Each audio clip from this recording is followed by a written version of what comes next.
This is DM10.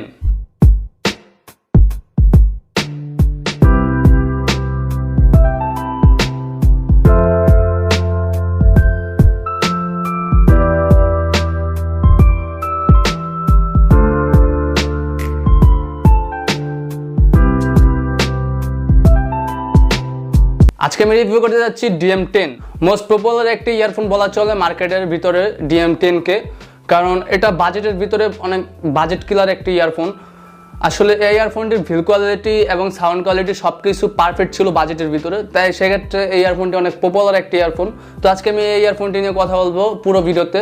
তো পুরো video জুড়ে আমি ইমন আছি আর আপনারা দেখছেন গ্যাজেট 420 টিপস। যদি আপনি আমার এই চ্যানেল নতুন থাকেন প্লিজ চ্যানেলটি সাবস্ক্রাইব করে দেবেন, আর যারা অলরেডি সাবস্ক্রাইব করেছেন তাদেরকে জানাই অসংখ্য ধন্যবাদ। এবার কথা বলা যাক এই ইয়ারফোনটির ভিল কোয়ালিটি, সাউন্ড কোয়ালিটি সবকিছু নিয়ে।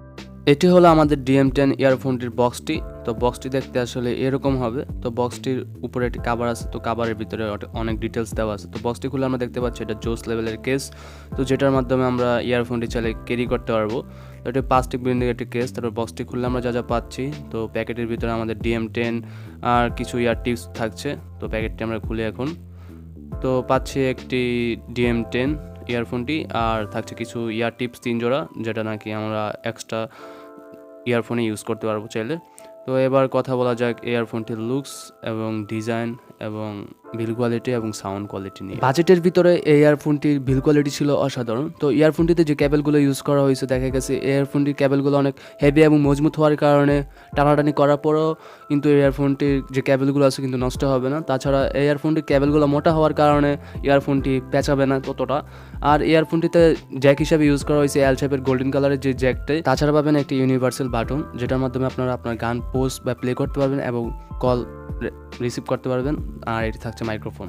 ইয়ারফোনটির বাডসগুলো ছিল মেটাল ফিনিস্টার এবং এই ইয়ারফোনটির বাডসগুলো অনেকটা স্ট্রং ছিল। আর এটাতে আপনারা ম্যাগনেট সিস্টেম ইউজ করার কারণে একটা ইয়ারফোনের সাথে আরেকটা ইয়ারফোন অ্যাকুরেটভাবে অ্যাডজাস্ট হয়ে যাচ্ছিল, যেটা নাকি অনেকটা সুবিধাজনক বলা চলে।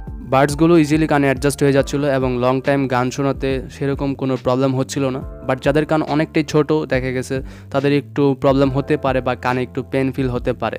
তো এবার কথা বলা যাক এই ইয়ারফোনটির সাউন্ড কোয়ালিটি নিয়ে। তো ইয়ারফোনটির সাউন্ড কোয়ালিটি বাজেটের ভিতরে অসাধারণ ছিল বলা চলে।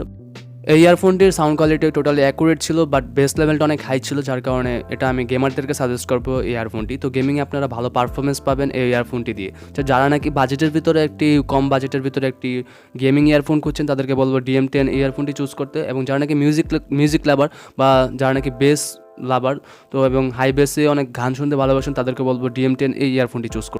তো টোটালি সব কিছু মিলিয়ে ঝিলিয়ে দেখা গেল ইয়ারফোনটির সাউন্ড কোয়ালিটি অসাধারণ ছিল বাজেটের ভিতরে। এই ভিডিও ছিল এই পর্যন্তই। যারা ভাবতেছেন একটি বাজেটের ভিতরে একটি ইয়ারফোন কিনবেন, তো সেক্ষেত্রে DM10 এই ইয়ারফোনটি নিয়ে নিতে পারেন চোখ বুঝে, কারণ DM10 ইয়ারফোনে আপনাকে অনেক ফ্যাসিলিটি দিতেছে বিল কোয়ালিটি দিক দিয়ে এবং সাউন্ড কোয়ালিটি সেকশনের দিক দিয়ে। তো আজকের ভিডিওতে আপনারা DM10 সম্পর্কে কীরকম ধারণা পেয়েছেন তা আজকের ভিডিওর কমেন্ট বক্সে জানাবেন। আর যদি আপনারা আমার এই চ্যানেলে নতুন হয়ে থাকেন প্লিজ কিন্তু চ্যানেলটি একটু কষ্ট করে সাবস্ক্রাইব করতে হবে আপনাদের সাথে পরবর্তী কোনো একটা ভিডিওতে।